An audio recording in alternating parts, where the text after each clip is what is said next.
Good morning, everybody. Today's read aloud is called Up the Creek. The bear, the moose, and the beaver are the best of friends, even though they often disagree. There once was a bear, a moose, and a beaver who were the best of friends, though they often disagreed. One sunny day, the bear, the moose, and the beaver decided to go canoeing. The moose wanted to steer, but so did the bear and the beaver. They all sat in the stern. Well, that's a new interesting word for me, the stern. So I'm wondering, since they're all gathered in the back of the boat, if that's the back of the boat. With so much weight in the back of the canoe, it tipped and they ended up in the water. So yeah, the stern, after I read, it was the back of the canoe or the boat. So they played eeny, meeny, miny, moe, and it was decided that the moose would steer. They all settled back into the canoe and began to paddle. The bear insisted on paddling port side, but the beaver and the moose also preferred the left. With everyone paddling on the same side, they traveled in circles. So that's another interesting word that I came across is port side. There's a little clue that tells you what the port side means. Can you find it? It says the bear insisted on paddling port side, but the beaver and the moose also preferred the left. So it must mean they're on the left side, port side. Soon their arms grew tired, so they began to switch sides. That's when they finally started to travel in a straight line. But just as they began to make progress, they came to stop at a beaver dam. They all had different ideas as to how to get across. So the beaver wanted to push the canoe, but that didn't work. The moose thought they should pull the canoe. That didn't work either. Fortunately, the bear figured it out. The only way across was to portage.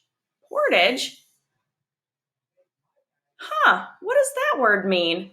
I know we live in Portage County if we live in Kent, but portage, So what did the animals do that might mean portage? What are they doing in that picture?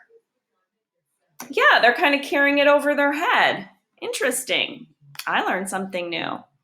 Back in the water, the bear, the moose, and the beaver settled into a rhythm and started to really enjoy paddling along the river. It wasn't long before they began to argue. They argued so loudly that they didn't notice the current growing stronger or the quiet rumbling in the distance. They kept arguing, "Stop splashing, keep paddling, I'm hungry." I wonder what the quiet rumbling in the distance might mean. I think I know it might be a waterfall. Until it was too late. The river had turned into wild whitewater rapids.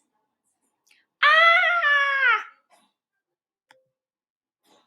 Thrown sideways, underwater, through the air and everywhere, the bear, the moose, and the beaver held on for their lives. This is a funny picture. Or the moose hanging on there. That's funny. Exhausted, bruised, and wet, the three friends landed on a rock in the middle of the rapids. They looked tired out. The moose wanted to burn the canoe to make a signal fire. The bear wanted to throw the beaver to shore to get help. That poor beaver. The beaver figured swimming to shore would be safer. They argued over whose plan was best well into the night. I'm kind of using my thinking voice through this, and I am thinking that maybe there's a better way than to argue about everything. The next morning, it dawned on the bear, the moose, and the beaver that they would have to work together to make it home safely. We can do it. So they climbed back into their battered canoe, took a deep breath, and ran the rapids. They twisted, leaped, crashed, and blasted through the water. The rapids were fierce, but with the bear's powerful strokes, the moose's steady hoof, and the beaver's clever commands, they set a true, clear course. I like to look all the way through here and see what they were doing. At last, the bear, the moose, and the beaver made it to shore. I'm using my thinking voice to think they look very exhausted or tired. After a much needed nap, the bear, the moose, and the beaver worked together to repair their canoe and paddles, catch some fish, and cook lunch.